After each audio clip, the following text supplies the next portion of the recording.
Hello Liverpool family, welcome to another video, and of course in this video we will be analysing the game against AC Milan, just face to face talking, no fancy stuff to the left or right, because I think it was quite interesting. We got to know quite a lot of things, and I know a lot of rival fans are looking at the result, but I sat through that 90 minutes and I saw some very impressive things, although you guys lost. But before I begin, give this video a massive thumbs up and subscribe if you are new here. But let's just get straight into it. We'll sort of talk about the first half team, Alisson, Stephenson, Gravenberch centre half with Van Dijk, Robertson, Szoboszlai, Tyler Morton, who came off I think 30 minutes in for Trey Nyoni. Then you had Salah, Rio Ngumoha and Florian Wirtz as the false nine effectively. When I saw this, I was just very excited to see Florian Wirtz, and I've always maintained that Florian Wirtz is a player who's quite intelligent and can operate in that false nine role. And I think today we did see that from Florian Wirtz. We're always going to talk about him. Firstly, I thought he was picking up some nice positions, floating around the pitch really well, starting transitions really well as well. There was times he was linking up with Ngumoha, he was linking up with Mohamed Salah as well. It was really nice. And there's just small stuff that people don't notice.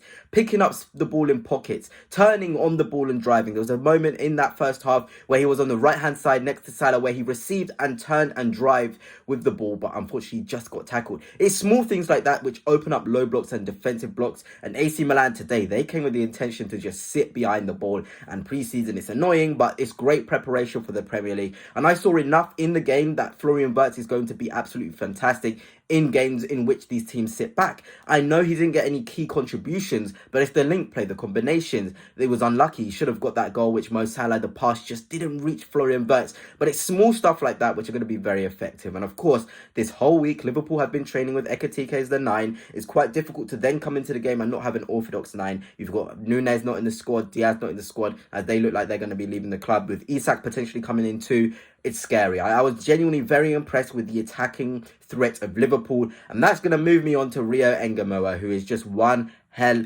of a player. What a phenomenal player this kid is. Every single time he was the outball. How many switches out there to Ngumoha was there? There were so many. And he would take on and beat Tomori every single time. Relentless. He's only 16. I'm an Arsenal fan. I've seen Max Dowman. He's a special talent. But Ngumoha is a special talent as well. He is fearless. Every time he received that ball, the first thing on his mind is, how can I be threatening? How can I take on my man? How can I create an opportunity?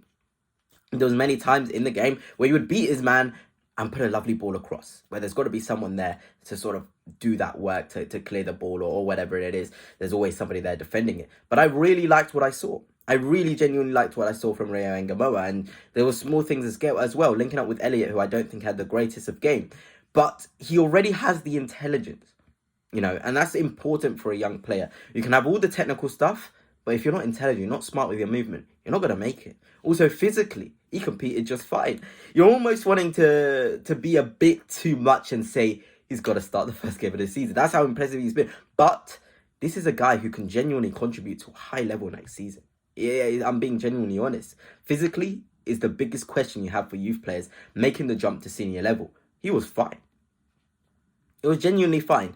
If you watched that and thought Ngumoha struggled at a physical level, you'd be wrong. He obviously got himself an assist as well, which is very nice.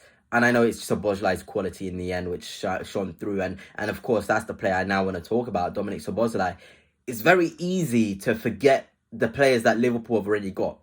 McAllister is one of them they've already got. With all these new signings, thinking, okay, maybe one of those will drop. So Szoboszlai's engine and his approach to the game is so key. And last season, I felt he should have shot a lot more than he did, because he has that quality in him. We saw that goal he did against Brighton as well. So Szoboszlai has some really nice elements in his game. He genuinely does. There's a lot of things you see from Szoboszlai and you're like, this guy has got the right fundamentals to thrive in the Premier League, in aggressive Premier League, a physical Premier League. And you can almost see the way he celebrated, a nonchalant way to sort of just a little nudge to Liverpool for, I'm still here. And we saw him operate a bit more on the left-hand side channels. He would also move over to right-hand side channel. There was some really nice stuff from him in terms of that, and working hard, retrieving the ball. Just a simple, basic stuff which go hand in hand with being a midfielder, but it's effective, And of course, we had Trey and Yoni come on. I thought he was bright, man. In the second half as well, when he was on there driving through the middle, he could have had a shot there. There was a time in the second half where he drove and he could have got a shot off. It was nice dribbling. But I think Trey is going to be a phenomenal player as well. So you're looking at Ngumoha and you're looking at Trey and Yoni, and you're genuinely thinking Liverpool have got some great youngsters. You know, Stephenson, I think, struggled because it's against Leao, man. And obviously, we can talk all the positives, but some of the negatives have to come in terms of the defensive side of things for Liverpool. I think they were more in a 3-4-3 when attacking. I think Arne Slot wants to be a chameleon, have different ways of going against opposition. If it's a defensive side, have more attackers in the side and go with the 3-4-3 with the high wing backs. If it's a defensive side, the 4-2-3-1 maybe. You know, it's just the time to experiment, and that's why I'm not too worried about the score. But the amount of times Liverpool got caught out in transition was not good.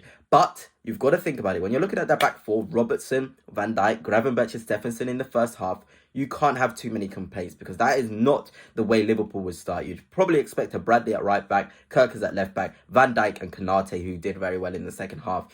But yeah, it's just something to note, Liverpool, in terms of if they're going to go with this 3-4-3, got to think about the transitions, because in the Premier League, transitions are becoming a big part of the game, and you do not want to be food in transition. But I truly trust Arne Slot to find the solution for this and really have Liverpool ticking. But let's move on to that second half 11. It was Mamardashvili in goal, Bradley, Konate, Tsimikas, Kirkes, Gravenberch, Jones, Inyoni, Frimpong, Doak and Gakpo. I want to talk about Frimpong because I think he was very, very impressive as well. You know, everybody expects him to come in and play right back, but I think it's quite evident that Arne Slot sees him more as a Mohamed Salah backup, especially with AFCON going on. Frimpong has so much experience playing right wing back, slash right wing. I think he can definitely do the job. We saw him do so many good take-ons as well. It was impressive. It genuinely was impressive. He should have got a couple of free kicks. I think the Milan players were roughing him up and probably the ref thought he was playing a bit weak. But I genuinely liked what I saw from him. Genuinely did from Frimpong. I think he's going to be a quality asset. Yes, in certain games he can play right back. But right wing, I feel like if you want to really maximise his attacking threat, receiving, driving, that burst of pace, the delivery, Frimpong has it, and it's going to be very, very interesting to see how he's deployed most of the season. Also, some nice stuff in there from, of course, Bradley and Konate. I know Bradley got kind of skinned by Leao, but it's just nice to see him sort of continue to say, I'm here. You know, Frimpong is here, he may play right back, but I'm ready to put the pressure onto him. You know, I'm ready to do things. And of course, Gakpo getting a goal is always very, very nice in terms of the movement. He was threatening. There was a couple of balls into him as well, which he dealt with very, very well. So I liked what I saw. I genuinely liked what I saw from certain Liverpool players in the second half. I know Mamardashvili and Tsimikas had a bit of a mess up at the end, which is quite disappointing. But like I said, this is pre-season. It's probably the best thing to get these errors out the way, get these problems out the way, so you can adapt, you can move forward, you can get better, you can improve. You know, I think Doak is probably showing that he may need to just be sold for profit. And I know this is really, really mean, but you're thinking about the attacking players. If they get someone like Isak, Ekatike is still yet to come in. You've got Gakpo already. Chiesa's future, it seems like Slot still sort of believes in him. Then you're looking at Salah, of course. You're looking at Florian Wirtz in there. Szoboszlai, who also can operate there. There's so many players in there, and Liverpool are very good at maximising profit. But genuinely, Liverpool fans, there was a lot to be impressed with against AC Milan.